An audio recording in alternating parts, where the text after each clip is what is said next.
So Maharaj Pṛthu, in his instructions for the citizens, has already covered the importance of executing Varnashrama Dharma, acknowledging one's psychophysical nature, and directing the activities and responsibilities for the pleasure of the Supreme Personality of Godhead.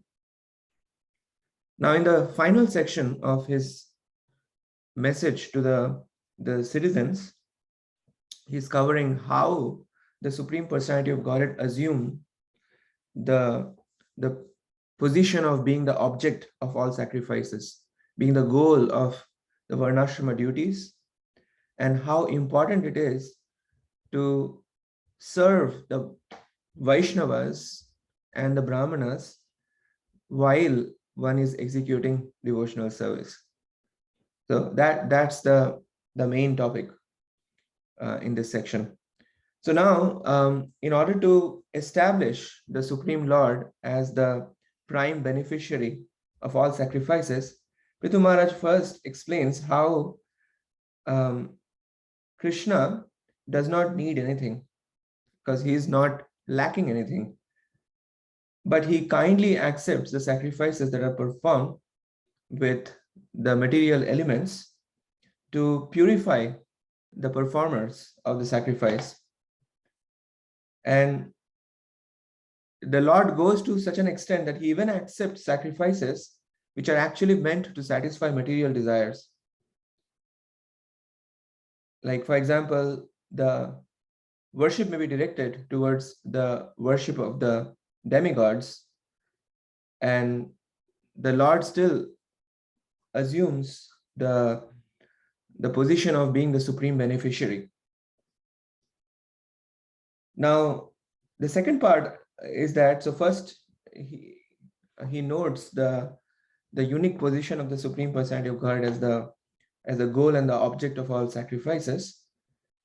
Then he explains that the occupational activities, they are generally prescribed according to the body and also depending on the evolution of the consciousness, or depending on the extent to which the consciousness is developed, the soul is accordingly able to mature its surrender to Krishna. So the specific nature of one's duties is less important than the necessity to perform them steadily. Because after all, the Supreme Personality of Godhead, being the Supreme Master and the enjoyer of the sacrifices, is also the Supreme Spiritual Master. So Prabhupada has written long purports in this section.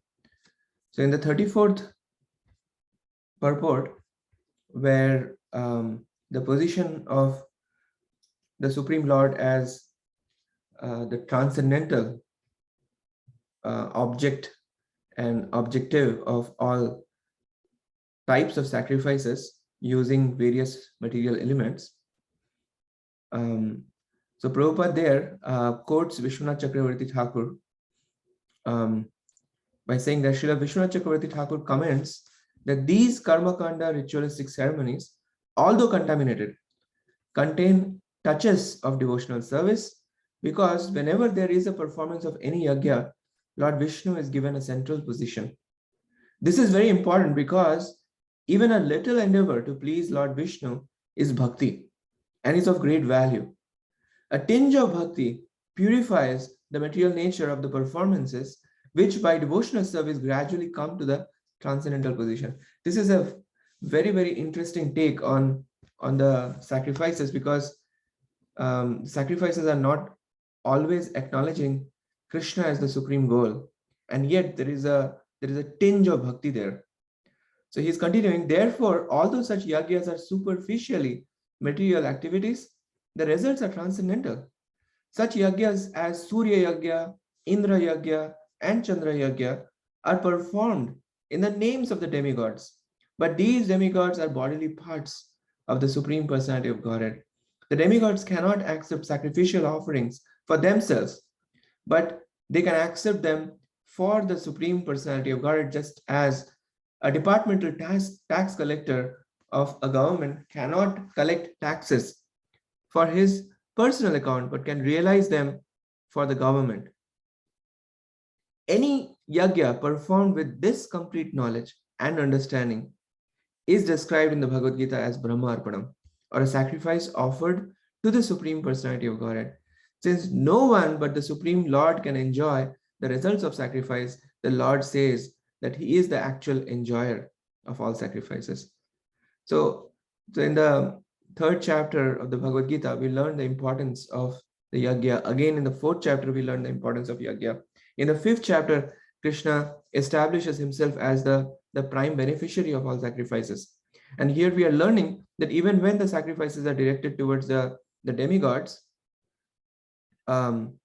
still the Supreme Lord takes the position of being the ultimate object of the sacrifices. In this way, he is purifying the performers of the sacrifice. So definitely, if the acknowledgement of Krishna being the center of everything, if it is not there, one is losing the opportunity to build personal relationship with Krishna. Yet, one is going through the purification process. And that's what we are learning in this. And then Pṛthu Mahārāja is explaining how the Supreme Lord manifests in different types of bodies, which arise from a combination of material nature, time, desires, and occupational activities. And he's giving the analogy of a fire, which is basically the same, blazes in different ways according to the shape and dimension of the firewood. So here in the 35th purport, Prabhupada is writing the Supreme Personality of Godhead constantly lives with the individual soul as Paramatma. The individual soul has awareness in accord with his material body, which he attains by virtue of Prakriti or material nature. The material ingredients are activated by the force of time, and thus the three material modes of nature are manifested. According to his association with the three modes of nature, the living entity develops a particular type of body. And so there are bodies of different types depending on their association with the modes of ignorance, passion, and goodness. So then in the next paragraph, it is written that according to the development of consciousness, God realization is present. In the human form of life, it is recommended, therefore, that one undergo the different types of penances and austerities described in the Bhagavad Gita. And what are those penances and austerities? They are all these classes of yoga: Karma Yoga, Jnana Yoga, Dhyana Yoga, and Bhakti Yoga. And they act like a staircase. And ultimately, in the last part, it is mentioned that the Sankirtan movement contributed by the Supreme Personality of Godhead as Lord Chaitanya is the direct and easiest process for coming to the purest form of consciousness, which is Krishna consciousness, the platform on which the Supreme Personality is fully realized. Directions for performing different types of yajnas are specifically arranged for the highest realization of the Supreme Lord. So full surrender occurs when a man is perfectly in knowledge. And that's the point. And then in the 36th verse, it is pointed out how the Supreme Personality of Godhead is the master and the enjoyer of the results of all sacrifices. And he is the supreme spiritual master as well. And therefore, he is congratulating the citizens who have developed a relationship with him and are worshipping him, worshipping the Supreme Lord. So he's saying that those who have relationship with Pṛthu Mahārāja and they are worshipping the Supreme Personality of Godhead by dint of their occupational duties, are actually bestowing mercy upon Pṛthu Mahārāja. And this is how he is relating a wonderful symbiotic relationship between the citizens, the king, and how that relationship is shaping up in keeping the Supreme Personality of Godhead in the center. And therefore, he is thanking his citizens for understanding that principle. And in the purport, Prabhupada is emphasizing how Pṛthu Maharaj has requested his subjects to accept the Bhakti Marg by focusing their minds on the Lord as they perform their prescribed duties, and by knowing the Lord as both the Paramatma in everyone's heart and the ultimate beneficiary of all sacrificial performances. So these are the two basic angles which are to be kept in mind. So he's writing that he is the original spiritual master. He manifests himself as spiritual master both internally and externally to help the conditioned soul both ways. Therefore, he has been mentioned herein as Guru. It appears, however, that in the time of Mahārāja Pṛthu, all the people on the surface of the globe were his subjects. Most of them, in fact, almost all of them were engaged in devotional service. Therefore, he thanked them in a humble way for engaging in devotional service and thus bestowing their mercy upon him. In other words, in a state where the citizens and the head of the state are engaged in devotional service under the Supreme Personality of Godhead, they help one another and are mutually benefited. And the next section begins the glorification of the Vaishnavas and the Brahmanas and how they are such important personalities. They're so important that, in fact, they're identified as more important than royalty. I mean, in Pṛthu Maharaj's own words, that the Vaishnavas and the Brahmanas are personally glorified by their characteristic powers of the four things: tolerance, penance, knowledge, and education. And because of these spiritual assets, Vaishnavas are more powerful than royalty. This is pretty significant. And therefore, it is advised that the princely order not exhibit its material prowess before these two communities and should avoid offending them. And so Prabhupada in the 37th purport is writing that Pṛthu Maharaj warns his citizens who are actually engaged in the devotional service of the Lord to take care against the offenses to the Brahmanas and Vaishnavas. Offenses at their lotus feet are so destructive that even the descendants of Yadu, who were born in the family of Lord Krishna, were destroyed due to offenses at their feet. The Supreme Personality of Godhead cannot tolerate any offense at the lotus feet of Brahmanas and Vaishnavas. Sometimes, due to their powerful positions, princes or government servants neglect the position of Brahmanas and Vaishnavas, not knowing that because of their offense, they will be ruined. And in the text number 38, where it is stated that the Supreme Personality of Godhead purifies the entire